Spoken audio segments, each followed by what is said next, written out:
전국에 계신 에듀윌 수험생 여러분들 또 왔습니다. 한국사를 맛있게 만들어주는 은쌤이 또 왔습니다. 자, 오늘은 저와 함께 28강을 들어갈 거고요. 28강의 내용은 어떤 내용이냐?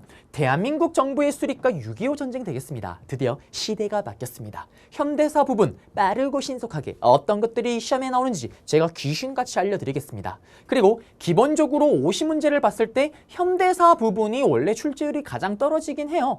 그리고 현대사 부분이 좀 간단하고 심플하게 나오는 편입니다. 그래서 제가 하는 이 강의만 잘 따라오시면 현대사 부분 이변이 없는 한 틀릴 게 없다라는 거. 자, 자신감 가지고요. 들어가 보겠습니다.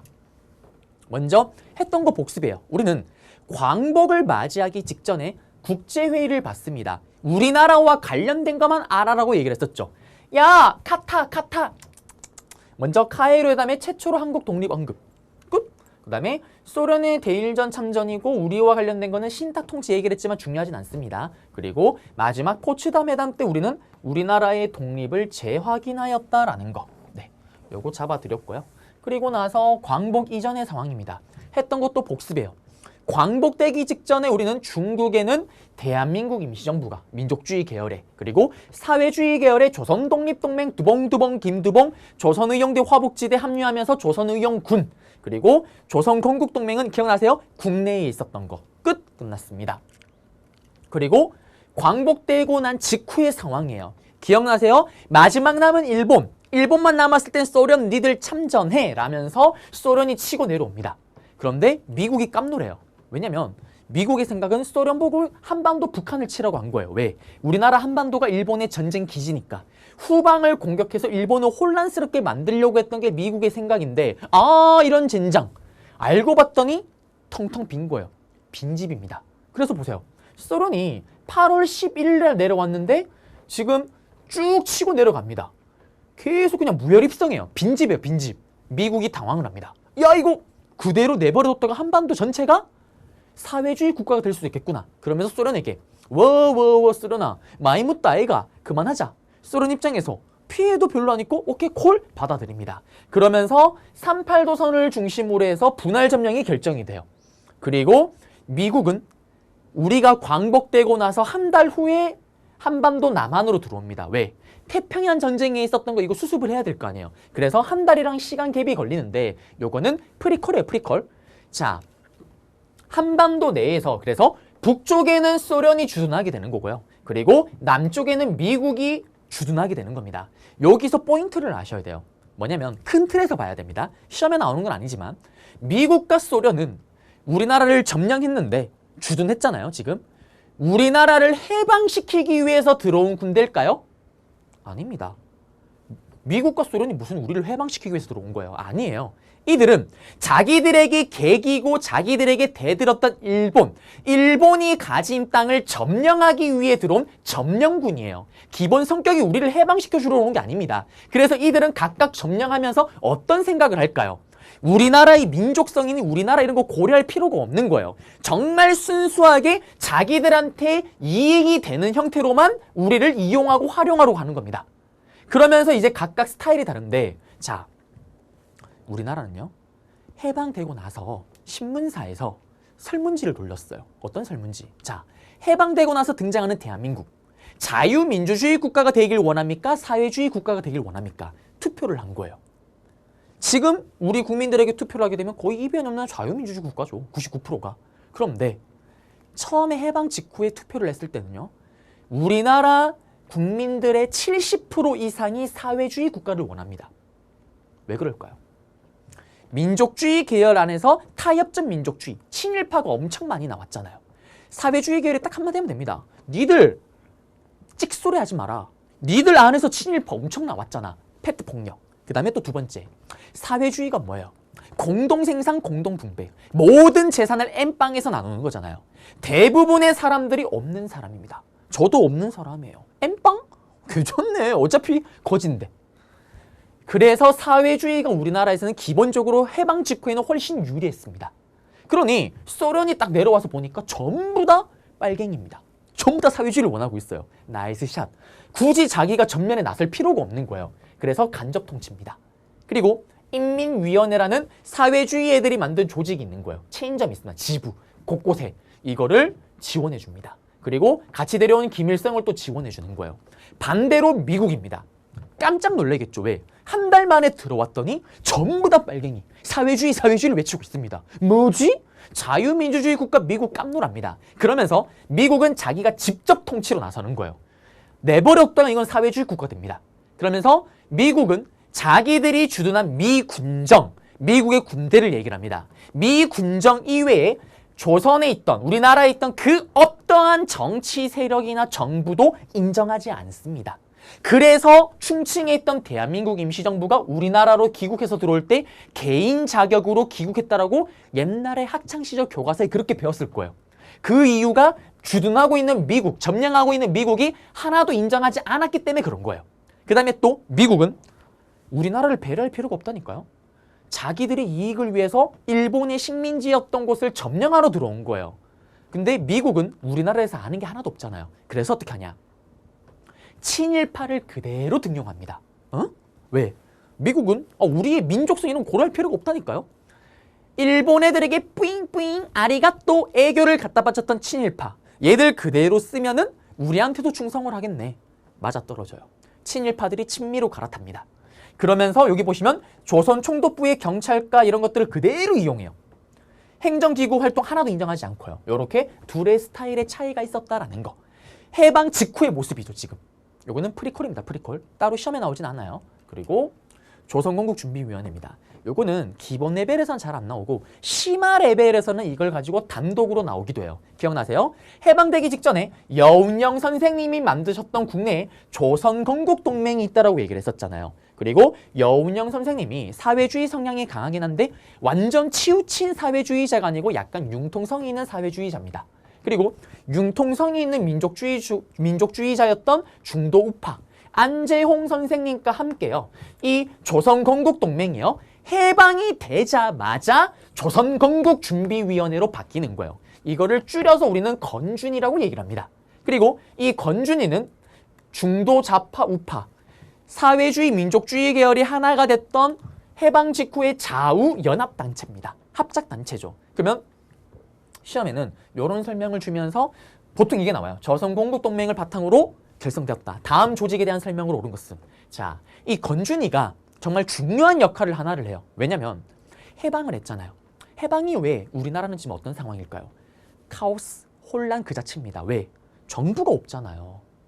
그 다음에 또 일본 애들 입장에서 똥줄 타는 거예요. 안전하게 자기 나라로 돌아가야 될 거 아니에요. 그래서 이 정부가 수립되기 전에 한반도에서 정부의 역할과 경찰의 역할을 잠시 맡았던 게 건준입니다. 보시면은 조선 총독부와 딜을 해요. 이들이. 행정과 치안권을 받고 이들 일본 사람들 안전하게 갈 수 있게끔 도와줍니다. 대신에 조선 총독부로부터 서울에 있는 사람들이 먹고 살 수 있는 석 달치 쌀을 지급받아요. 그리고 또 이 조선 건준이는 치안대, 지금의 경찰입니다. 곳곳에 지부를 설치를 하고요. 그 다음에 경찰 역할까지 합니다. 그렇지만 여운형 선생님이 중도 좌파인데 시간이 흐르면 흐를수록 우리나라는 기본적으로 초기에는 사회주의 세력이 우위에 있었다고 얘기를 했었잖아요. 사회주의 애들이 권력을 틀어지는 거예요. 그러니까 민족주의 계열, 우익이 전부 다 탈퇴해버립니다. 그러면서 남아있는 좌익 세력들끼리 뭘 만드냐. 한 달 후에 미국이 들어온다고 얘기를 했었잖아요. 계산기를 두드리는 거예요. 한 달 후에 미국이 들어올 것 같으면은 그때 우리 건준이도 정부 상태가 돼서 정부 대 정부로, 미국 정부 대 우리 한국 정부로 해서 만나고 계약을 하고 딜을 하는 게 훨씬 좋겠다라고 해서 조선인민공화국, 딱 봐도 사회주의 정부죠. 조선인민공화국을 수립을 하고 기다리고 있습니다. 그리고 각 지부, 여기 있는 이 지부, 이게 체인점이에요. 145개. 그리고 각 지역에서 경찰 역할을 했는데 이 지부를 이름을 인민위원회로 바꿉니다. 그래서 소련 같은 경우는 이게 지금 사회주의잖아요. 이 인민위원회를 그대로 지원하고요. 미국은 하나도 인정하지 않는 거죠. 자, 그리고 미국이 들어옵니다. 깜짝 놀란다고 얘기를 했었잖아요. 왜? 모든 한반도가 지금 사회주의를 외치고 있는 거예요. 뭐지? 하나도 인정하지 않습니다. 인정하지 않기 때문에 결국 조선인민공화국은 해체를 하였다라는 거. 끝났습니다. 그리고 그 외에 국내에는 한국민주당, 독립척성중앙협의회, 조선공성당, 한국독립당 같은 돌아와서 여러 당들이 이제 정치활동을 하기 시작을 하는 거예요. 정부를 만들기 위해서 노력을 합니다. 특히 김구의 한국독립당이고요. 그리고 여기서부터 이제 본격적으로 시작이 돼요. 여기서부터. 그럼 여기를 잡으려면 어떻게 잡아야 되냐? 제가 번호를 매길 거예요. 9, 10 정도 번호를 매길 겁니다. 이 번호에 맞춰서 순서 흐름을 물어보고요. 그 다음에 1번과 예를 들면 1번부터 10번까지 있는데 1번과 5번을 줘요. 그러면 1번과 5번 사이에 들어갈 수 있는 사건을 옳은 것을 했을 때 2번, 3번, 4번을 찾으면 정답이죠. 순서 흐름을 물어봅니다. 그리고 각각 사건마다 단독으로 물어보는 사건들이 몇 개가 딱 정해져 있어요. 그거를 또 잡으셔야 됩니다. 그거 제가 잡아드릴 거예요. 자, 그러면 들어가 볼게요. 모스크바 3국 외상회의인데 일단 판서로 한번 들어가 보겠습니다. 자, 먼저 첫 번째입니다. 우리는 모스크바 3국 외상회의를 먼저 봐야 돼요. 시험에는 모스크바 3국 외상회의가 단독으로 나올 수 있습니다. 그럼 이건 어떤 거냐면, 자, 우리는 지금 어떤 상황이에요? 해방 직후에 남쪽에는 미국, 북쪽에는 소련이 주둔하고 있는 어정쩡한 상황입니다. 이거 빨리 해결을 해야 될 거 아니에요. 그래서 주둔하고 있는 미국, 주둔하고 있는 소련, 그리고 초강대국 영국의 외무장관들, 세 나라의 외무장관이 모여서 합의를 해요. 한반도 문제를 놓고. 그리고 여기서 세 가지 내용의 합의를 합니다. 첫 번째, 빨리 한반도에 임시민주주의 정부를 만들자라는 거에 합의를 해요. 그 다음에 두 번째, 그런데 정부를 만들려면 한반도에 있는 사람들이 어떤 정부를 원하는지 얘기를 들어봐야 되지 않겠니? 라고 하면서 주둔하고 있는 미국과 소련이 중심이 돼서 얘기를 들어보자. 미소공동위원회를 개최해서 한반도 사람들이 원하는 게 어떤 건지를 얘기를 들어보게끔 합니다. 그 다음에 세 번째, 이게 가장 심각한 문제가 벌어집니다. 어떤 문제냐면, 자, 얘기를 서로 들어보고 취합을 해서 임시민주주의 정부를 만들려면 시간이 좀 걸릴 거다. 맥시멈 5년 안에는 만들겠지. 맥시멈. 빨리 만들면 뭐 한 1년, 뭐 2년 만에도 만들 수 있는 거고, 그래도 5년 안에는 만들지 않을까? 그러면 정부를 만들기 전까지, 신탁 통치, 만들기 전까지 맥시멈 5년 동안 이들이 계속 대신 맡아서 관리하는 신탁 통치 최대 5년간 하는 거를 합의를 합니다. 이게 난리가 나요. 왜? 자, 여러분들이 흔히 말하는 우리 기레기, 기자들을 정말 이상한 기사를 쓰고 할 때 욕할 때 쓰는 기레기, 기자 쓰레기, 여러분들이 시대의 기레기가 된 거예요. 나쁜 말로 얘기를 하면은. 인터넷 조회수를 높여야 됩니다. 그러면 신문 기사를 뽑을 때 이 세 개 중에 뭘 탑 기사로 뽑을 때 제일 조회수가 높을까요? 이거겠죠. 왜? 신탁 통치 최대 5년간 할 수도 있다? 왠지 모르게 이거를 탑 기사로 뽑으면 모르는 사람들은 뭐야? 또 식민 지배 받는 거야? 그런 느낌이 확 들겠잖아요. 그래서 이거를 모든 신문사가 언론 탑면에 찍어버립니다. 그러면서 난리가 나요. 당연히 모든 사람들이 처음에는 신탁 통치를 반대합니다. 어디 니들이 또 우리를 지배하려고 하는데? 그런데 사회주의 계열에서 이상하다. 처음에는 원래 반탁을 주장을 했어요, 이들도. 근데 시간이 좀 지나고 보니까 아니 이 바쁜 애들이 모여서 이것만 3번만을 얘기를 했다고? 이상한데? 실제로 사회주의자들은 소련을 찾아가요. 소련에 직접 갑니다. 그리고 물어봐요. 정말 이것만 얘기했냐고. 봤더니 1번, 2번 내용이 있다는 걸 알아냅니다. 그러니까 이 사회주의자는 신탁 통치 반대에서 찬성으로 다시 갈아타요. 그리고 민족주의 계열에게 이런 얘기를 합니다. 야, 들어보니까 이것만 있는 게 아니네. 이 내용도 있네. 우리 이렇게 싸울 게 아니라 일단 우리 둘이 힘을 모아보자. 아니 이거는 5년이라고 얘기를 한 거지. 우리가 열심히 노력을 해서 한 달 만에 임시민주주의 정부 만들면 이들 한 달 만에 나가는 거고, 아니면 뭐 반년 만에 만들면 반년 만에 나가는 거고, 일단 우리가 힘을 모아서 정부를 만드는 게 중요하다. 그러니까 싸우는 거 그만하고 정부 만들자. 이게 사회주의 쪽 생각입니다. 이들의 의견에 따르자라는 거예요. 반대로 민족주의 계열, 우익 계열, 반탁했던 신탁 통치 반대했던 세력은 뭐라고 주장하냐? 서로 틀린 말이 아니에요. 서로 맞는 말이긴 해요. 이쪽에서는 야, 사회주의자들아, 정신 차려라.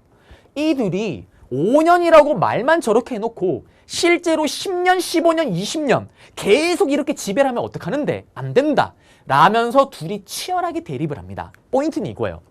모스크바 3국 외상회의의 신탁 통치 최대 5년간 이 조항에 따라 국내에서는 사회주의 계열과 민족주의 우익 계열, 좌우 대립이 어떻게 되고 있습니까? 정말 치열하게 격화되고 있다라는 거. 여기 시험에 단독으로 나와요. 어떻게 나오냐면 이 조항 3개를 다 줘요, 여러분들. 그래놓고 다음 조항과 관련된 내용에 또는 다음 회의, 다음 조항과 관련된 회의의 영향 결과로 옳은 것은 국내에서 좌우 대립이 격화되었다. 찾으면 정답. 또는 반대로 역으로 물어봐요. 어떻게? 캐릭터가 나와요. 사진이 나옵니다. 한쪽은 신탁 통치 찬성, 한쪽은 신탁 통치 반대. 다음과 같은 상황이 벌어지게 됐던 배경으로 옳은 것은 모스크바 3국 외상회의의 결과 내용을 알아본다. 이거잖아요. 찾으면 정답입니다. 끝났습니다. 모스크바 3국 외상회의가 좌우 대립 격화의 배경이 되는 거죠. 그러니 이렇게 격화가 되니까 두 번째, 이걸 수습하기 위해서 이 모스크바 3국 외상회의 때 합의했던 것처럼 1차 미소공동위원회를 개최합니다.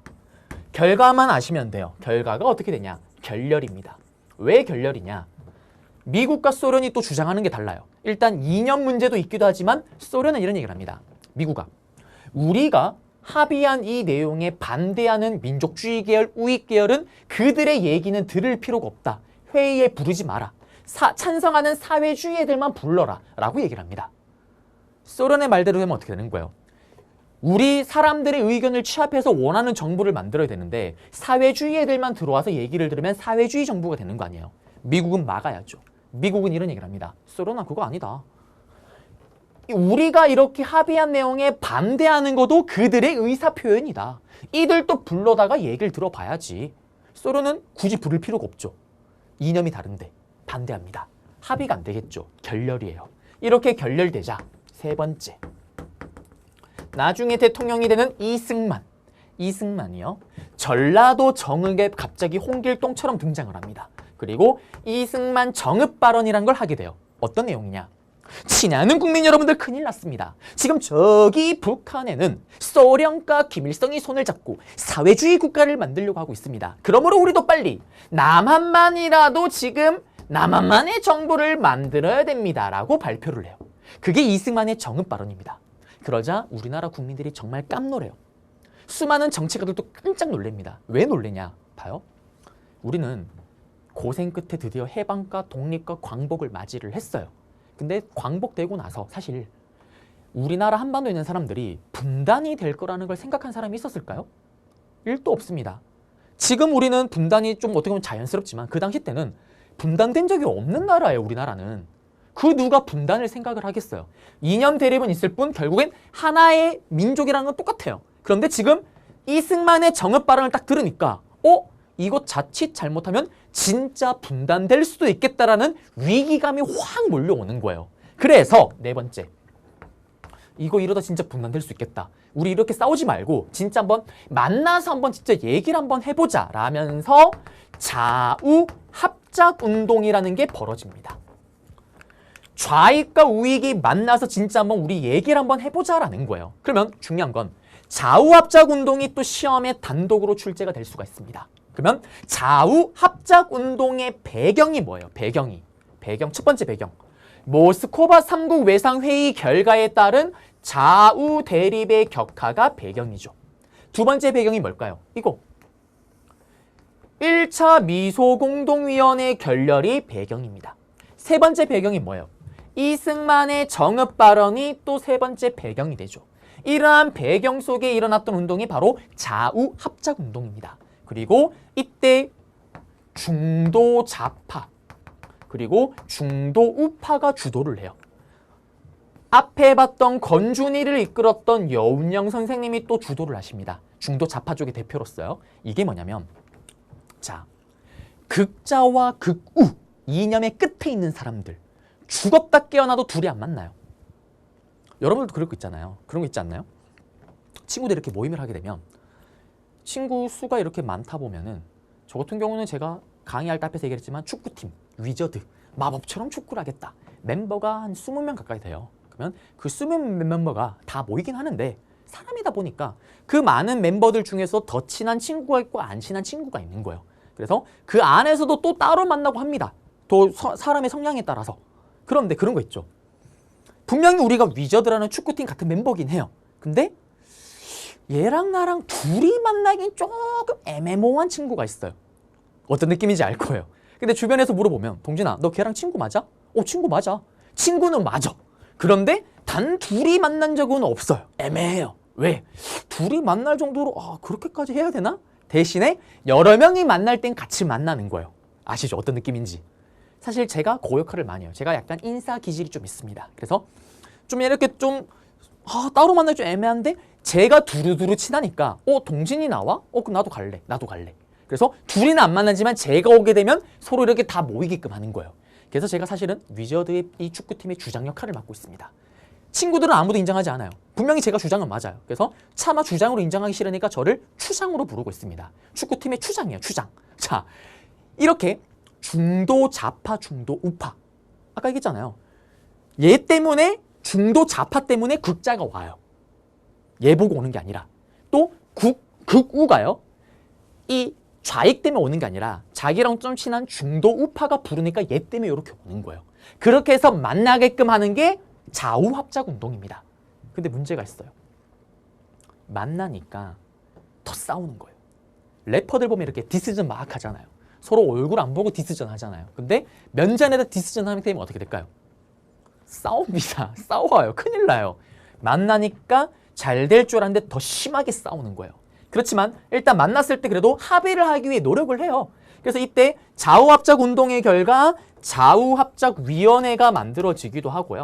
그 다음에 좌우합작 7원칙이 만들어지기도 해요. 그렇지만 결국에는 만나니까 결국 더 싸웁니다. 2년 대립으로 여기도 포인트가 뭐냐면 결렬이에요. 결렬. 그리고 여운영 선생님이 암살을 당하십니다. 그러면서 이 좌우합작 운동이 끝이 나고요. 처음에는 이걸 또 미국이 지원했어요. 왜? 만나서 진짜 니들끼리 좀 얘기 좀 해보라고. 내가 지원할게. 근데 만나게끔 하니까 더 싸우는 거예요. 미국이. 하지마. 하지마. 때려쳐. 손 떼버립니다. 그러면서 좌우합작 운동도 결국에는 중요한 거는 결과는 결렬입니다. 그리고 5번째.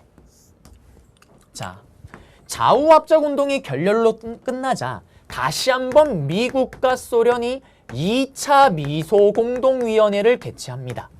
결과만 아시면 돼요. 1차 때와 똑같은 이유로 결렬을 하게 됩니다. 그러니까 6번째. 지금 이 대한민국 임시민주주의 정부를 만드는 이 과정 또는 정부를 만드는 이 과정이 지금 해결이 돼요? 안 돼요? 해결이 하나도 안 되고 있죠. 그러니까 미국이 어떻게 하냐. 이게 도저히 해결이 안 나니까 이 미국이요. 이 문제를 유엔에 넘겨버립니다. 그러자 유엔에서는 뭐라고 얘기를 하냐. 그래? 그러면 공정하게 인구 비례에 맞춰서 총선거, 선거를 실시해라고 얘기를 합니다. 그러자 소련에서는 이걸 반대를 해요. 북한과 소련은. 왜 반대를 할까요? 자기들이 불리한 거예요. 무슨 말이냐면 인구 비례라고 얘기를 했잖아요. 우리나라는 남한이 인구가 많아요? 북한이 인구가 많아요? 에듀윌 유료 회원만의 남다른 서비스.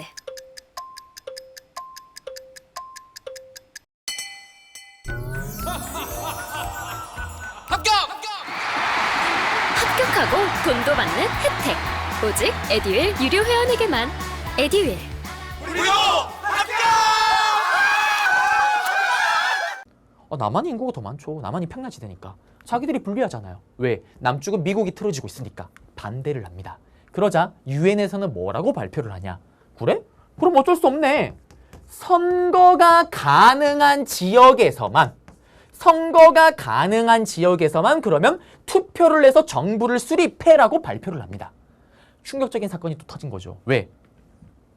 선거가 가능한 지역은 지금 어느 지역밖에 없습니까? 남한밖에 없잖아요. 그러면 남한만 선거를 해서 남한만의 정부가 수립되게 되면 분단이 기정사실화되는 거 아니에요. 이거 지금 이대로 실행이 되면 분단이 되는 겁니다. 이거 막아야죠. 누가 막으로 노력을 하냐? 바로 우리 더블김, 임시정부를 이끌었던 김구 선생님, 그리고 부주석 역할을 맡았던 김규식 선생님, 더블김. 이 더블김 선생님이 이걸 막기 위해서 나는 38도선을 쓰고 배열지연정 남한만의 단독 정부는 있을 수가 없다 라면서 김규식 선생님과 북한으로 갑니다.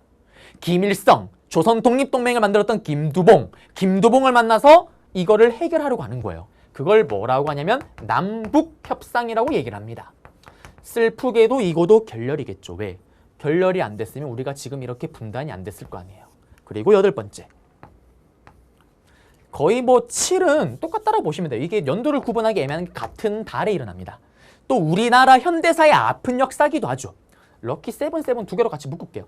바로 제주도에 있었던 제주 4.3 사건입니다. 제주도에서는요. 남한만의 단독 정부가 발표가 나자, 선거를 통해서 만드는 게 발표가 나자 제주도에 있던 사회주의자들을 중심으로 남한만의 단독 정부에 반대하는 시위가 일어납니다. 이 시위를 진압하는 과정 속에서 사회주의자뿐만 아니라 일반 민간인들도 많이 학살을 당합니다. 그게 바로 우리나라 현대사의 아픈 또 하나의 손가락이죠. 제주 4.3 사건입니다. 이렇게 남북협상이 결렬이 나고 제주도에서는 4월 3일 날 남한만의 단독 정부에 반대해서 시위가 일어나고 있는 상황 속에서 결국 우리는 예정했던 대로 8번째. 예정했던 대로 선거를 치룹니다. 그 선거가 50 총선거가 되는 거예요. 5월 10일 날 우리는 예정대로 선거를 치룹니다. 그러면서 우리나라 최초의 보통 선거가 되는 거고 남자 여자 다 선거를 하게 됩니다. 이거의 결과 마지막 9번째. 정부가 수립이 되게 되는 거죠. 그러면 이때 50 총선거의 결과 우리는 누구를 뽑았냐? 바로 1대 국회의원을 우리 손으로 뽑습니다. 1대 국회의원을요. 국회의원을 우리 손으로 뽑는데 대통령은 우리 손으로 뽑지를 않습니다.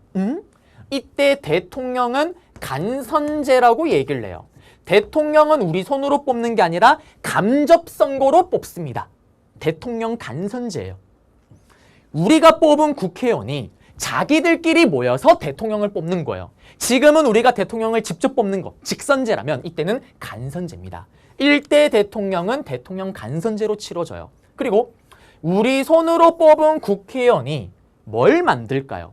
여러분들, 국회의원이 하는 일이 뭘까요? 그러면 초등학생들은 선생님 맨날 싸워요. 아니에요, 제발. 국회의원은 싸우라고 뽑는 게 아니잖아요. 뭐라는 겁니까? 국민을 위한 법을 만들라고 뽑는 거예요.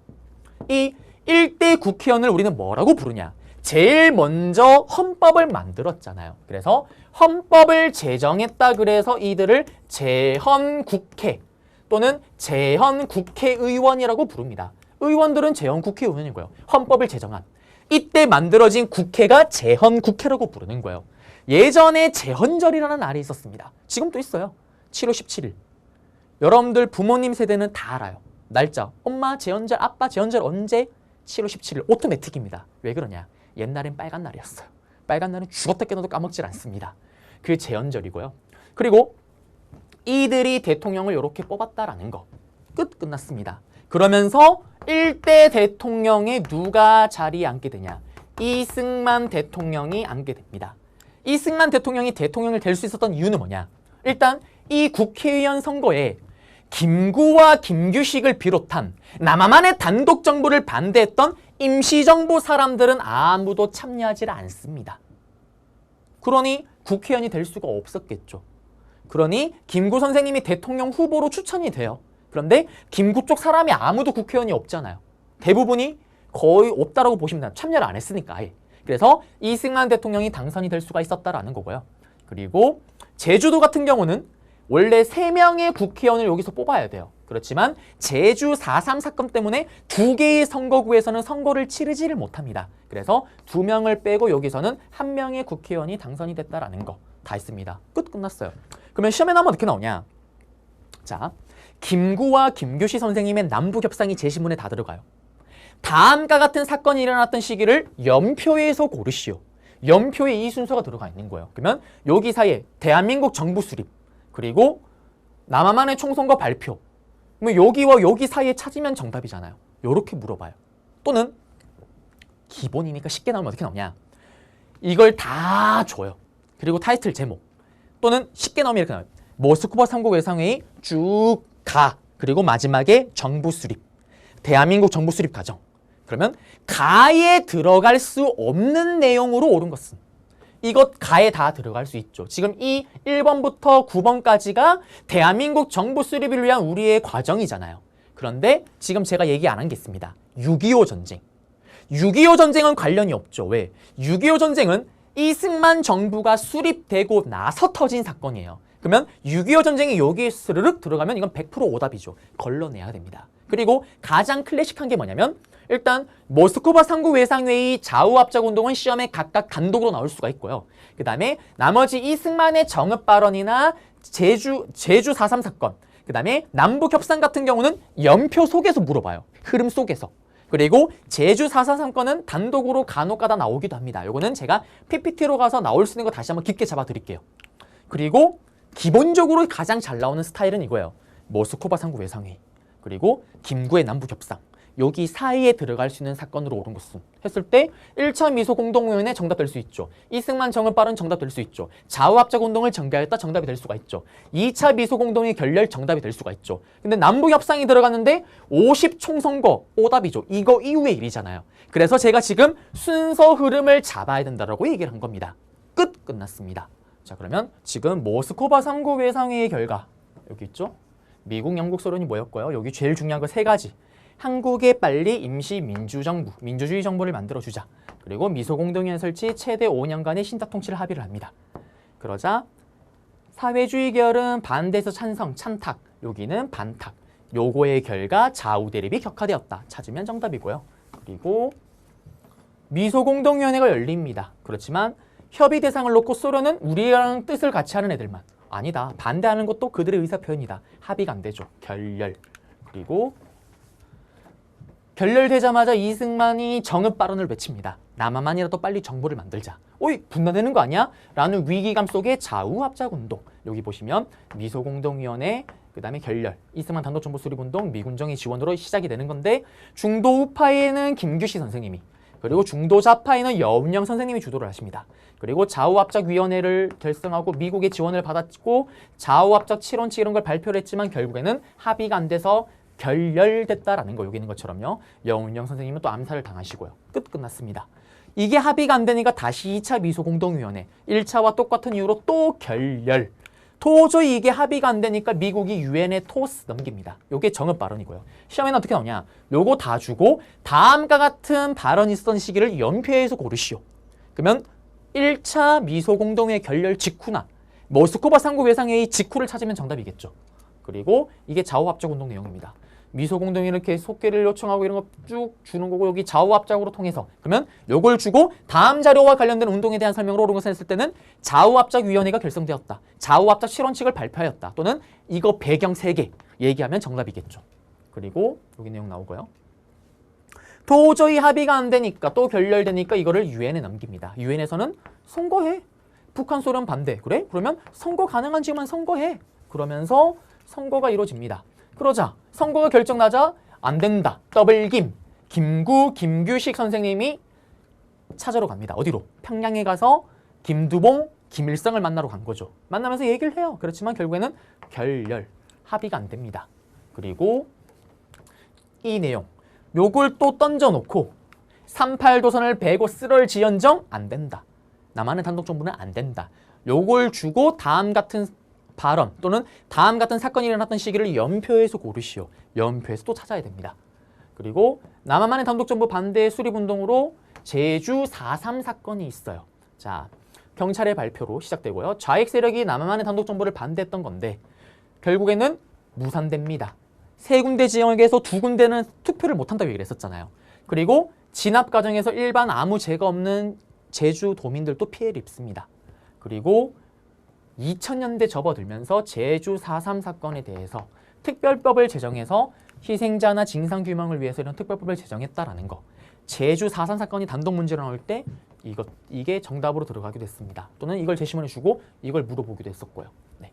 그 다음에 결국 지금 50 총선거가 끝났을 때도 계속 제주도에서는 시위가 벌어지고 있는 거예요. 그래서 이걸 진압하기 위해서 여수와 순천에 있는 군대를 동원합니다. 그런데 여러분들도 군대, 남자분들 군대가 떠오신 분들 알 거예요. 보통은 군대가 자기 살고 있는 지역에 보통 가까이 가요. 보통은. 그래서 수도권에 있는 남학생, 남자분들은 보통 수도권에 이 군대가 별로 없다 보니까 강원도나 경기도로 많이 가는데 저같이 고향이 대구거나 지방인 사람들은 보통은 지방 쪽에 있어요. 보통은 제 친구는 뭐 팔공산에 근무를 했었고 저는 뭐 장교대가 특별 사례고요. 그래서 보통은 최전방으로 경상도 사람들이 잘 오지는 않습니다. 오게 되면은 좀 약간 부대 안에서도 야 멀리서도 왔네 이런 대우를 받아요. 무슨 얘기냐면 제주도에 있던 사람들이 군대로 발령을 받게 되면 보통 여수와 순천으로 많이 갔던 거예요. 그래서 여수 순천에 있는 군대를 제주도 이 4.3 사건을 진압하기 위해서 투입을 하다 보니까 진압을 하러 갔더니 옆 동네 저 내 친구인데? 저기 슈퍼 아저씨인데? 이거 뭐지? 그러면서 이 여수 순천 안에서도 이거 진압에 반대하는 사람들 또는 여기 여수 순천 진압하러 죄송해요. 제주 사상을 진압하러 갔던 여수 순천의 군대 안에서도 사회주의 세력이 있을 거 아니에요. 그들이 이걸 또 반대합니다. 그러면서 요 안에서 또 봉기가 일어나요. 결국은 이것도 군대를 동원해서 다 진압을 하긴 하지만요. 그래서 이런 또 갈등이 있기도 했다라는 거. 그럼에도 불구하고 우리는 5월 10일 날 지금 이 여수 11구 사건은 정부가 수립되고 나서 이거 진압하려고 투입을 한 거예요. 이거는 정부 수립되고 나서의 일입니다. 제가 지금 나왔으니까 설명을 한 건데요. 그리고 50총선거 예정대로 치러집니다. 그리고 여기 보시면 이런 세력들은 다 빠졌고요. 결국에는 대한민국 정부가 수립됐고요. 대통령은 간선제입니다. 그리고 이런 내용들이 들어갔다라는 거고요. 끝났습니다. 보시면 200명 중에 2곳은 뺐습니다. 선발을 못했다 그랬죠. 그리고 이 내용 끝났고요. 그리고 나서 정부 수립입니다. 대통령인 이승만, 부통령인 이시영, 그리고 유엔에서는 우리나라를 유일한 합법적인 정부로 인정합니다. 이게 재헌 헌법이고요. 시험에 어떻게 나오냐면 요걸 줘요. 다음 헌법에 의해서 구성되었던 국회에 대한 설명으로 옳은 것은 또는 다음 같은 헌법을 제정하였던 국회의원에 대한 설명으로 옳은 것은 재헌국회에 대한 내용을 찾는 건데 요거는 뒤에 가서 정답이 되는 걸 바로 알려드릴게요. 지금은 일단 요거 보여드리고요. 그리고 이제 이겁니다. 친일파 청산 이런 게 있는데 판서로 갈게요. 자, 우리는 정부 수립 과정이 시험에 나오는 걸 다 알려드렸고요. 그 다음에는 이제 뭘 봐야 되냐면 재헌국회의 활동을 봐야 돼요. 재헌국회 입고로 똑같은 말로 여기에 있는 의원들을 재헌국회의원이라고 얘기를 합니다. 자, 우리는 5월 10일 총선거를 통해서 드디어 우리 손으로 처음으로 국회의원을 뽑았어요. 그러면 우리 손으로 뽑힌 국회의원은 국민의 뜻을 반영을 해서 정책법을 만들어야 돼요. 그러면 이때 우리나라 국민들이 원했던 법이 딱 두 가지가 있습니다. 광복 이후에 우리나라 국민들이 원했던 건 딱 두 가지예요. 첫 번째가 뭘까요? 가장 원했던 거. 35년 동안 제일 잘 먹고 제일 잘 살았던 친일파 들 일본에게 뿌잉뿌잉 아리가또 일본 놈들에게 애교를 부렸던 친일파 들 싹 다 죽여주세요. 이들이 우리 국민들이 다 원했던 거는 친일파 청산입니다. 이거 해야 되는 거예요. 두 번째, 우리가 원했던 게 뭘까요? 대부분의 사람들은 자기 땅이 없는 농민들입니다. 우리나라 지금 또 대부분의 서울에 사는 분들은 저를 포함해서 자기 집이 없습니다. 나의 꿈은 저의 꿈은 서울에서 아파트를 가지는 걸로 얘기를 했어요. 제가 볼 땐 불가능하다고 얘기를 했습니다. 그럼 돌아가서 내 땅을 달라라고 요구를 하는 거예요. 광복 직후에 농민들이. 그걸 반영한 게 바로 농지개혁법입니다. 그러면 시험에 나오면 어떻게 나오냐? 앞에 봤던 재헌국회 얘기를 주고요. 다음 국회에 대한 특징 또는 다음 국회에 대한 설명을 옳은 것은 정답 2개. 친일파 청산을 위해서 반민족 행위 처벌법을 제정하였다. 정답. 농지개혁법을 제정하였다. 찾으면 정답입니다. 그러면 여기 줄여서 반민법이라고도 얘기를 해요. 이걸 반영하기 위해서 반민족, 우리 민족에 반대했던 친일파를 처벌하는 반민족 행위 처벌법을 제정합니다. 그리고 이때 만든 게 뭐냐면 이걸 잡기 위해서 누구를? 친일파를 잡기 위해서 반민특위를 구성해요. 반민족 특별조사위원회입니다. 그러면서 친일파를 싹 다 잡아들이는 거예요. 그런데 너무나 슬프게도 이때 이승만 정부, 대통령을 비롯한 이승만 정부의 방해로 친일파 청산이 1도 되지를 못합니다. 왜 이승만 대통령이 이걸 반대를 했을까요? 자, 친일파가요 정말 영악해요.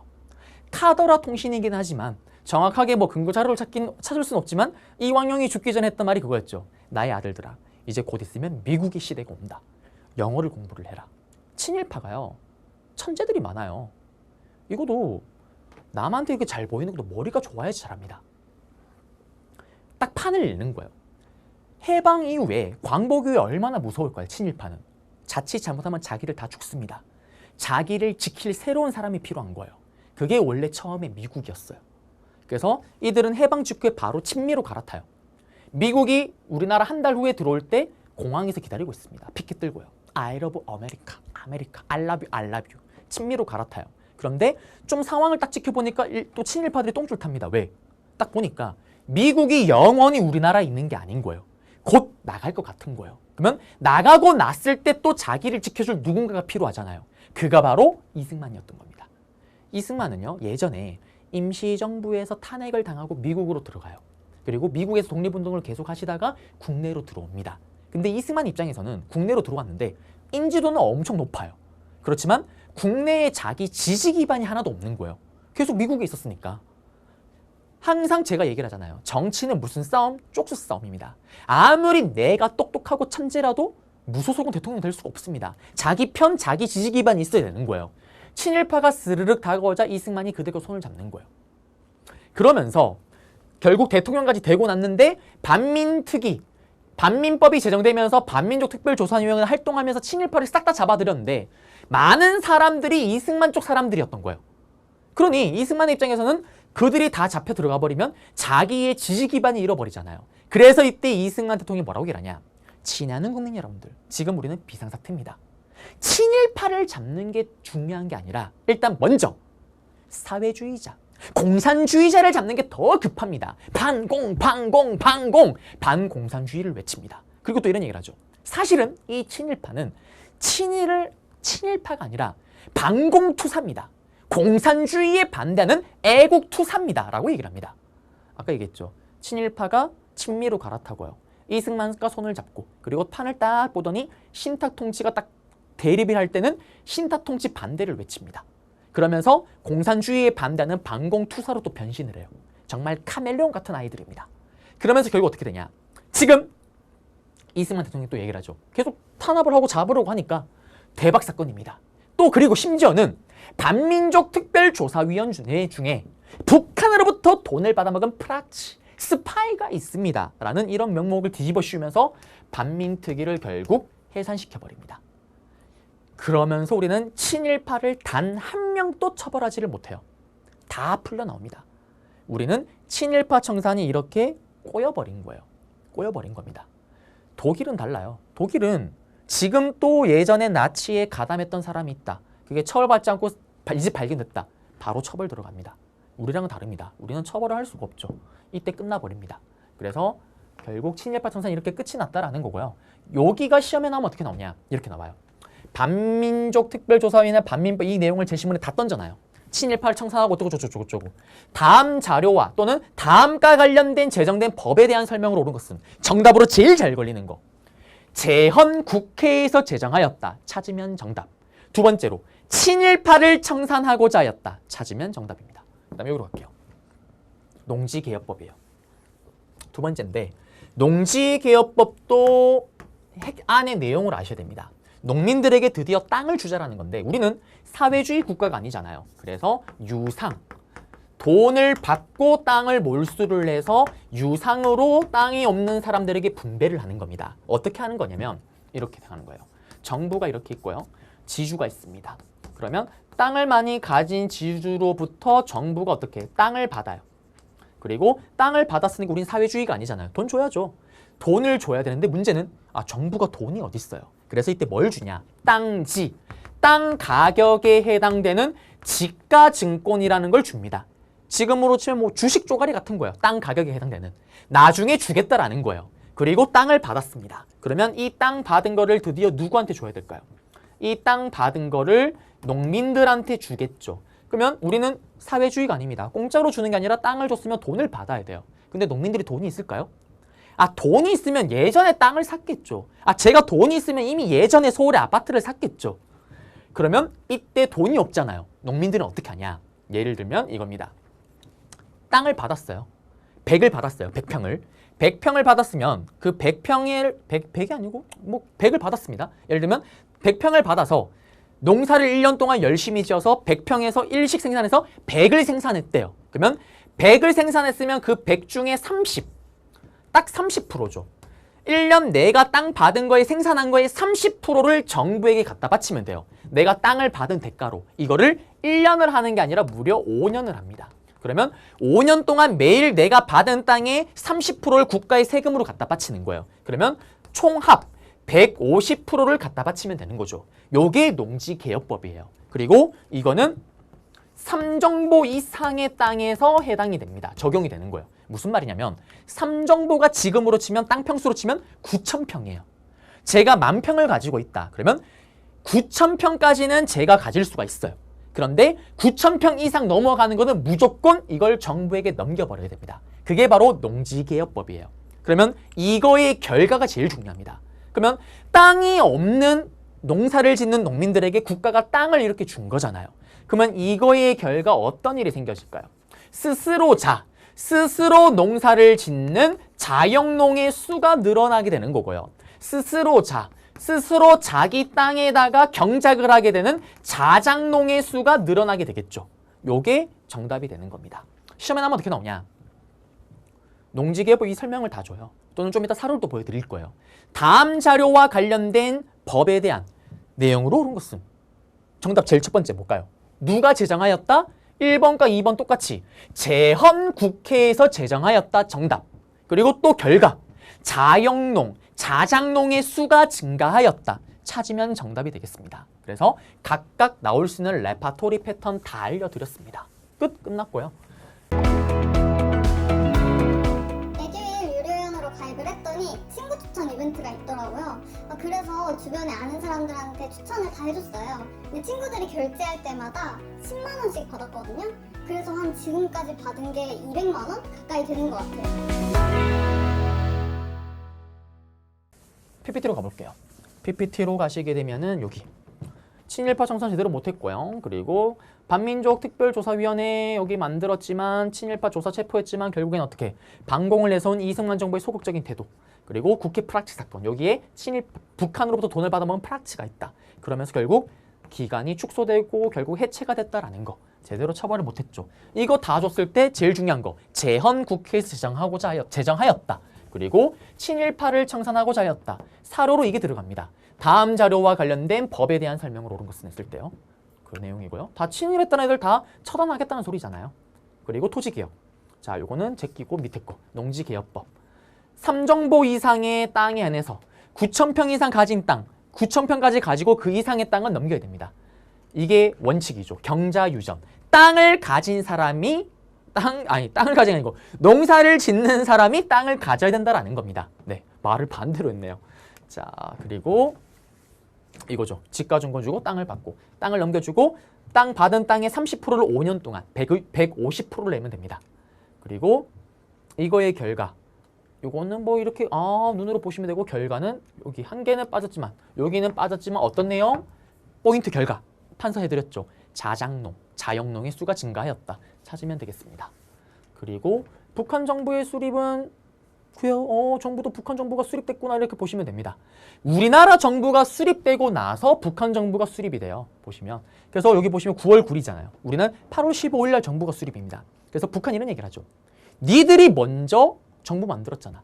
근데 사실은 이게 말이 안 되는 게 북한은 이미 그 전에 세팅 과정 다 끝내놓고 우리나라 정부 수립되는 거 기다리고 있습니다. 수립되자마자 그 다음에 이렇게 수립을 하는 거예요. 그 전에 이미 준비 다 끝냈습니다. 우리보다 더 빨리. 그리고 6.25 전쟁입니다. 여기를 하면 이제 끝이 나요. 자, 6.25 전쟁은 쉽게 나와요. 순서 흐름을 잡으시면 되고요. 그리고 그 순서 흐름에 따라서 뭐 특정 사건들이 있습니다. 그것만 잡으시면 됩니다. 자, 그러면 여기서는 드디어 때가 왔습니다. 따라다라단 따라다라단 딴따단 딴따단 딴따단 군인이 되어줘야 돼요. 제가 또 장교 출신이잖아요. 저의 예전에 또 모자입니다. 그 다음에 또 군복 입어줘야 돼요. 남자들의 특징이죠. 다들 아실 거예요. 왠지 모르게 내 군복 잘 빨진 않습니다, 사실. 그래서 입을 때마다 이렇게 냄새를 맡아줘야 돼요. 아씨, 아무리 봐도 이거 좀 아닌 것 같은데 한번 입어보겠습니다. 그래요. 더워. 왠지 모르게 이것만 입으면 기운이 빠져요. 그리고 또 자랑은 아니지만 보이시나요? 오뚜기!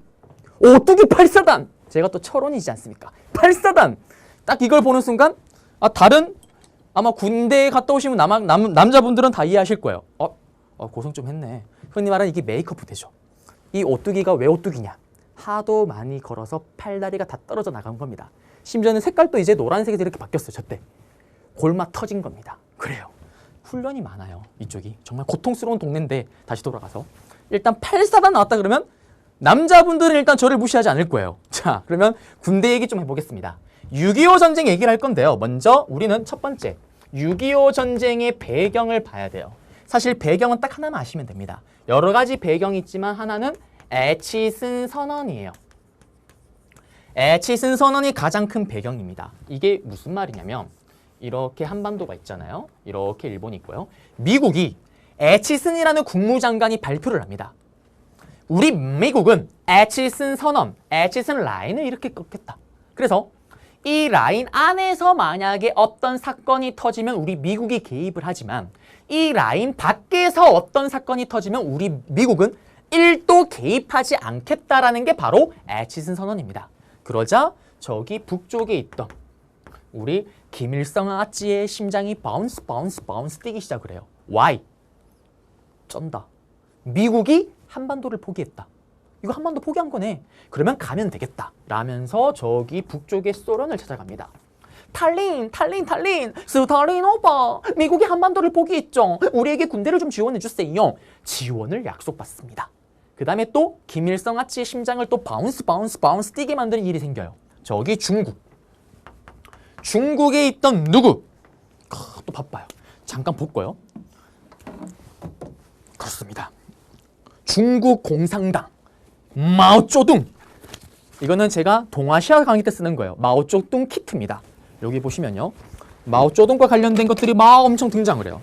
이게 마오쩌둥 키트입니다. 이거는 동아시아 강의 때 쓰는 건데 일단 중국에서 구매한 마오쩌둥 티셔츠입니다. 그래요. 안 빨아서 더 지저분한 거고요. 그 다음에 이거는 또 뭐냐? 마오쩌둥 소년 위임전기입니다. 그게 보시면요.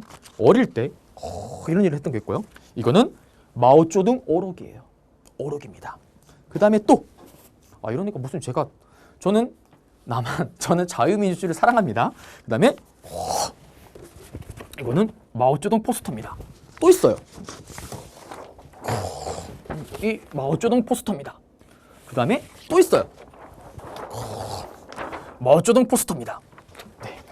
이 중국이 국민당과 마오쩌둥의 공산당이 자기들끼리 싸우면서 우리는 해방 이후에 이렇게 정부를 수립했고요. 그때 중국은 드디어 중화인민공화국 마오쩌둥의 사회주의가 드디어 중국 본토를 잡아먹어버립니다. 중국이 사회주의 국가가 되는 거예요.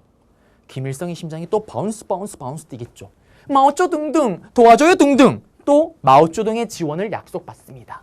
이러한 약속을 지원받은 걸 바탕으로 다들 아시는 것처럼 기습적으로 남쪽을 침략하는 남침을 시작으로 다들 아시는 것처럼 6월 25일 새벽에 기습적인 남침으로 전쟁이 시작이 되는 게 바로 6.25 전쟁입니다.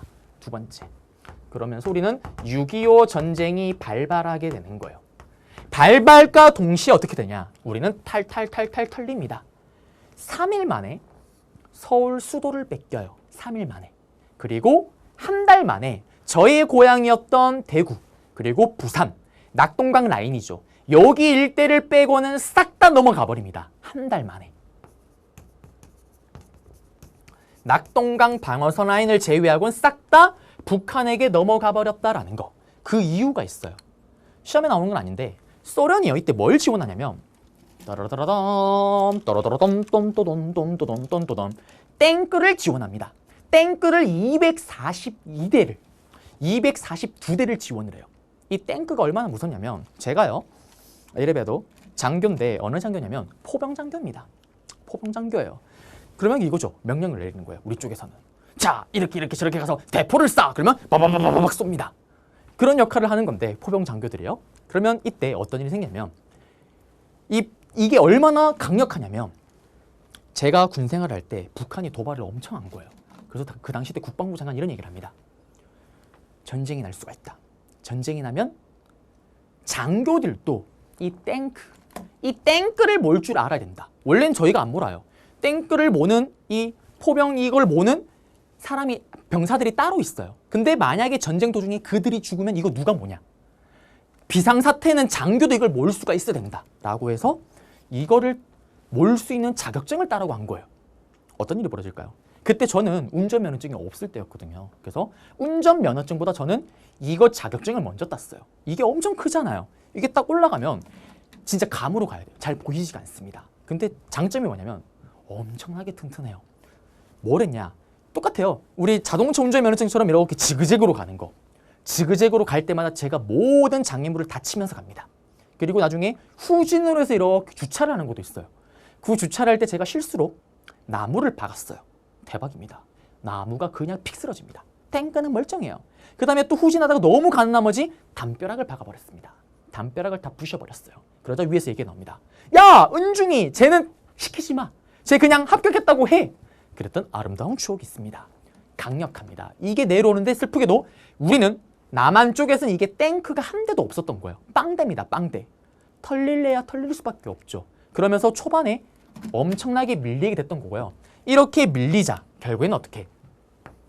6.25 전쟁이 터지자마자 이 문제를 유엔의 안건으로 들어갑니다. 그리고 유엔에서는 이걸 미국을 중심으로 해서 바로 지원 부대를 보내기로 결정을 하죠. 자, 우리는 또 여기서 하나 알아야 돼요. 이 전쟁의 개념을 아셔야 됩니다. 이 6.25 전쟁은 땅을 차지하기 위한 영토 전쟁이에요? 아닙니다. 전쟁의 색깔을 아셔야 돼요. 이거는 이념 전쟁입니다. 사회주의가 우월하냐 자유민주주의가 우월하냐를 놓고 싸우는 이념 전쟁인 거예요. 그렇다 보니 여기는 계산할 필요가 없어요. 바로 그냥 들어옵니다. 영토를 차지할 것 같으면 이게 도움이 될지 안 될지 계산하지만 이거는 이념이잖아요. 바로 돌아와요. 16개국이 바로 도와주러 들어옵니다. 그러면서 세 번째, 전세를 뒤집는 일이 생기죠. 여러분들이 잘 아시는 것처럼 인천 상륙작전이 벌어집니다. 인천 상륙작전은 어떤 작전입니까? 맥아더 장군이 이렇게 가서 여기를 끊어버리고 이렇게 양동작전으로 공격을 하고 다시 치고 올라가자라는 거잖아요. 이 인천 상륙작전 성공을 합니다. 그러면서 북진 압록강과 두만강까지 와요. 그리고 압록강에 깃발을 꽂으라는 순간 김일성이 도와줘요 둥둥 마오쩌둥에게 할프미를 요청합니다. 그러자 어떻게 될까요? 마오쩌둥이요 이거를 도와주기로 결정을 해요. 계산기를 두드립니다. 무슨 계산기? 지금 딱 보니까 이거 만약에 이대로 뒀다가 북한이 사회주의가 아니라 이제 자유민주주의 국가가 되어버리면 중국은 지금 사회주의 국가가 된 지 얼마 되지 않았잖아요. 영토가 또 맞닿아 있잖아요. 자기들한테도 피해와 영향이 올 거라고 생각을 하는 거예요. 그리고 엄청 부담이 됩니다. 그래서 어떻게? 도와주러 가자. 대규모 군대를 끌고 도와주러 옵니다. 그게 중국군의 참전. 똑같은 말로 중국 공산당의 군대가 참전했다 그래서 중공군 참전이라고 얘기를 하는 거예요. 그러면 여기서 또 중공군이 되어줘야 됩니다. 바빠. 중공군입니다. 자, 중공군이 대규모 군대를 끌고 들어오는 거예요. 이들의 전술 전략은 뭘까요? 없습니다. 그냥 이거예요. 깽가리를 띵띵띵띵띵 야! 달려가는 게 이들의 전술 전략입니다. 이들은 그냥 전략이 없어요. 그냥 달려갑니다. 여러분들이 들어봤을 만한 뭐예요? 인의 전술이에요. 전술 전략이 없습니다. 인의 전술. 사람 수로 밀어붙이는 전술 전략이 얼마나 무서운지 아세요? 자, 여러분들이 만약에 오늘 저희 수업이 끝나고요. 밖에 외출, 편의점을 갔어요. 집 앞에. 근데 갑자기 초등학교 1학년이 부르는 거예요. 형, 이리 와봐. 왜? 초딩 왜? 형, 나 아이스크림 좀 먹으려고 하는데 가진 돈 좀 있으면 내봐. 줘봐. 제정신이 아니죠. 어떻게? 형이 위험을 보여줘야 됩니다. 너 왜 그러니? 어린 주제에 벌써 이러면 안 돼. 나쁜 아이야. 막 혼을 냈어요. 근데 애가 갑자기 울면서 갔습니다. 그리고 장을 봐서 나오는데 갑자기 그 초딩이 또 있는 거예요. 형, 이리 와봐. 너 아직도 정신을 못 차리니? 뜩 갔더니 그들의 친구, 초딩 친구 100명이 뒤에 있는 거예요. 100대 1입니다. 어떨까요? 초등학생이라서 이길 것 같으세요? 여러분들? 보세요. 100명이면 한 명을 한 대씩 때려서 쓰러뜨려도 일단 100대를 때려야 돼요. 쉽지 않습니다. 100명이 동시에 여러분들 달려들어서 꼬집는다 생각을 해보세요. 주먹 날리기 전에 일단 아파요. 웁니다. 100명이 꼬집고 무릎 뜯고 뜯으면 어떻게? 절대 못 이겨요. 100명 이기겠다 쳐요. 1000명 이길 수 있을 것 같아요? 무릎 꿇어야 됩니다. 못 이깁니다. 그게 바로 인의 전술이에요. 중국입니다. 결국엔 어떻게? 우리는 밀리기 시작을 하죠. 그러면서 일사후퇴가 벌어집니다. 그리고 흥남 지역에서는 흥남 철수. 이때 흥남 지역에서 배를 타고 부산으로 들어가는 거죠. 그러면서 우리는 다시 밀립니다. 다시 밀리면서 서울을 다시 뺏기고요. 밑으로 내려갔지만 빠르게 이거를 안정화시킨 후에 다시 서울을 되찾고 위로 치고 올라가요. 그렇지만 38도선 근처에서 고착 상태. 이러지도 못하고 저러지도 못하고 38도선에서 왔다리 갔다리 하고 있습니다. 전쟁이 더 이상 끝날 조짐이 없는 거예요. 그러니까 소련이든 미국이든 모든 나라가 이제 그만하고 싶은 거예요. 왜? 이미 우리 땅은 엉망진창입니다. 끝장을 본 거예요. 한번 쭉 밀렸다가 한번 쭉 갔다가 중간 38도선에서 왔다 갔다 하고 있잖아요. 전세가 안 기우는 겁니다. 밑 빠진 독에 물 붓는 거예요. 다들 그만하고 싶은 거예요. 그러면서 소련이 먼저 휴전을 제안합니다. 휴전으로 들어가려고 하는데 이때 우리의 정부, 이승만 정부는 이거에 대해서 기본적으로 반대해요. 우리의 정부의 입장은 이겁니다. 끝장을 보자라는 거예요. 이미 엉망진창이다. 여기 갔다 이미 이거는 살리려 살릴 수도 없고 엉망진창이다. 이렇게 되면은 차라리 끝장을 보자. 사회주의 국가가 되든 자유민주주의 국가가 되든 끝장을 보자라는 게 이승만 정부의 입장입니다. 근데 다들 그만하고 싶어요. 그러자 이승만 정부는 어떻게 하냐. 이건 심한 내용이에요. 당시 거제도에 있던 반공포로를 석방시켜버립니다. 자기 멋대로. 이게 무슨 말이냐면 공산주의에 반대하는 포로예요. 우리가 사회주의자 군인들을 잡았잖아요. 잡고 감옥에 가두다 보니까 그들 중에 몇 명은 가만 생각하니까 나는 사회주의가 좀 싫어요. 나는 이제 자유민주주의로 할래요. 이념을 갈아타는 군인들이 있을 거 아니에요. 그들이 공산주의에 반대하는 포로입니다. 이들만을 싹 석방시켜버려요. 자기가 임의로. 전쟁이 다시 날 뻔합니다. 선생님 왜요?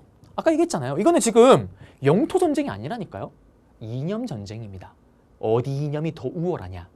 이거 지금 이대로 가버리면 어떻게 되는 거예요? 반공포로만 풀어버렸다는 거는 사회주의, 공산주의보다 자유민주주의가 우월하다는 걸 보여주는 거잖아요. 전쟁이 날 뻔합니다. 다시. 그러자 미국이 달래줘요. 승만아, 그만하자. 그만하면 이 전쟁 끝나면 내가 니들 지원해줄게. 지켜줄게. 그 약속을 받고 드디어 휴전이 됩니다. 휴전이 체결되면서 그때 조약을 하나 체결해요. 이게 마지막입니다. 바로 한미 방위 상호 조약입니다. 서로 간에 어떤 문제가 생길 때 서로 지켜주자라는 거예요. 누가 누굴 지켜요? 그냥 미국이 일방적으로 우리 지켜주는 거죠. 한미 방위, 한미 상호, 이게 반대로 썼네요. 제가 또. 네. 이게 쓰다 보니까 시간이 쫓기다 보니 한미 상호 방위 조약입니다. 네. 어쩐지 쓰고 나서 좀 약간 이상하다고 했습니다. 서로 간에 누가 누굴 지켜요? 한마디로 미국이 우리를 일방적으로 지켜주는 겁니다. 여기 내용은 어떤 내용이냐? 이것 때문에 지금까지 주한미군이 있는 거예요. 이것 때문에. 그리고 또 최전방에, 제가 최전방 철원에 있었잖아요. 또 포병이기 때문에 더 최전방에 있습니다. 왜? 대포는 사정거리 때문에 무조건 전방에 있거든요. 그래서 저는 저희 쪽에서는 라디오 주파수 잘 잡으면 북한 주파수가 잡혀요. 북한에서 방송하면 들립니다. 그 최전방인데 이때 제가 최전방에 있다 보니까 알아요. 최전방 지역마다 미군 부대가 조금씩 있어요. 판문점도 그렇고요. 중요 거점마다 있습니다. 왜 그럴까요? 지금 아무리 전쟁 기술이 발달했다 그래도 미사일을 아무리 갈겨도 전쟁의 꽃, 육군의 꽃은 보병이라고 얘기를 하죠. 보병이 가서 깃발을 꽂아야지 그게 땅으로 들어오는 거예요. 그러면 보병이 진격을 할 때 지나갈 수밖에 없는 골목이 있는 거예요. 길목이. 거기마다 미군이 조금씩 있습니다. 그러면 거기를 지나가는 순간 어떻게? 미국을 건드리는 거죠. 미군 자동 참전이에요. 그 옵션 조건이 들어가 있는 게 바로 한미 상호 방위 조약입니다. 그리고 이거의 결과 지금까지도 미군이 있는 거고요. 자, 그러면 시험에 나오면 어떻게 나오냐? 이렇게 나와요. 딱 나오는 게 정해져 있습니다. 6.25 전쟁인 걸 T를 다 내요. 다음 전쟁과 관련된 내용으로 옳은 것을 했을 때 이런 키워드를 들어가면 정답이고요. 또는 보통은 흐름을 물어봐요. 애치슨 선언이 나왔습니다. 그 다음에 중공군이 참전했대요. 145태 얘기가 나와요. 여기와 여기 사이에 들어갈 수 있는 거. 인천 상륙작전 찾으면 정답이죠. 그 다음에 유엔이 지원하기로 참전 결정하였다. 이런 것들. 또는 인천 상륙작전이 먼저 나왔어요. 이번에는 앞에. 그리고 한미 상호 방위 조약이 나왔습니다. 여기 사이에 들어갈 수 있는 거. 일사후퇴, 흥남철수, 중공군의 참전. 이런 거 찾으면 정답이겠죠. 다 알려드렸습니다. PPT로 가볼게요. 그리고 가시게 되면 여기 미국의 애치슨 선언 제일 중요하고요. 기타 등등으로 중화인민공화국 요거는 그냥 모르셔도 됩니다. 끝. 그냥 이것만 아세요. 네. 그리고 애치슨 선언은 이겁니다. 요 라인 안에서는 미국이 개입. 여기는 개입하지 않겠다. 그리고 북한군의 남침으로 시작됩니다. 3일 만에 서울, 한 달 만에 낙동강성까지. 지도 보시면 이렇게 쭉 밀리는 거죠. 여기 빼고는. 그리고 반격. 유엔의 결의에 따라서 유엔군 참전입니다.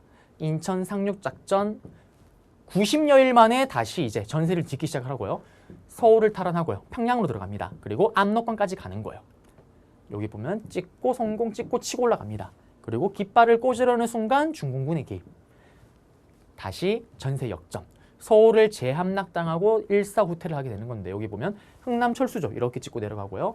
다시 밀려 내려갑니다. 그리고 서울을 뺏겼지만 다시 서울을 탈환해요. 전세를 뒤집습니다. 그렇지만 더 이상 올라가지를 못하고 지금의 38도선 부근에서 왔다리 갔다리 전쟁 그만하고 싶습니다. 소련의 휴전 제안. 그러면서 남한은 휴전 반대. 이승만의 방공포로 석방. 그렇지만 결국 휴전협정이 체결됐고요. 그리고 여기 보시면 이렇게 왔다 갔다 그 결과입니다. 당연히 많은 피해, 전쟁고와 이산가족 발생. 그리고 여기 분단의 고착화. 독재체제 강하고요. 내려가서 여기 중요한 결과입니다. 한미 상호 방위 조약이죠. 이거의 결과 군사동맹이 강화됐다라는 거. 그러면 한미 상호 방위 조약은 누가? 6.25 전쟁 끝나고 나서 체결된 거예요. 네. 그리고 중국과 미국의 영향력이 강화됐고요. 그다음에 뭐 일본의 경제 붕. 요거는 뭐 따로 선지로 나오진 않지만 미리 요거만 하고 마무리 짓자라면 자, 일본은 럭키입니다. 이 6.25 전쟁을 계기로 가장 혜택을 많이 누려요.